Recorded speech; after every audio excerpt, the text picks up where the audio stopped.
সাগরের মাঝে অবস্থিত এক শান্ত ও সুন্দর দ্বীপ সাহারা।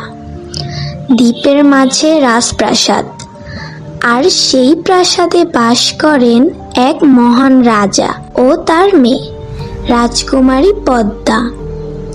রাজপ্রাসাদের কোণায় ছিল ছোট এক রঙিন ফুল বাগান। এই বাগান গড়েছে সে নিজের হাতেই, হাজার রঙের ফুলে ভরা চারদিক। গোলাপ, সূর্যমুখী, জুঁই, মিষ্টি গন্ধে ভরপুর বাতাস, পাখির ডাক, খরগোশের লাফালাফি আর পদ্মার হালকা হাসি। এ যেন একটা স্বপ্নের জগৎ। খরু, আজ এই বাগানটা আরো সুন্দর লাগছে না? মনে হচ্ছে যেন কেউ আমাকে ডেকে নিচ্ছে খুব দূর থেকে।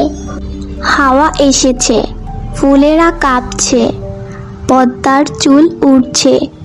সে ধীরে ধীরে হাঁটছে বাগানের এক কোণের দিকে, যেখানে আগে কেউ যেত না। সেই কোণায় ছিল এক অজানা ছায়া। কিন্তু সেদিন পদ্মা চলে গেল এবং আর ফিরে এলো না। ফুল ফোটে, গন্ধ ছড়ায়, কিন্তু পদ্মার সেই বাগানে নেই কোনো হাসি, নেই পদ্মার কণ্ঠ। রহস্যের পর্দা নেমে এসেছে সাহারার বুকে। মন্ত্রী বহু বছর ধরে রাজা সাদের ছায়ায় থেকে ক্ষমতার স্বপ্ন দেখছিল। তাই সে বেছে নেয় নীরব ষড়যন্ত্রের পথ।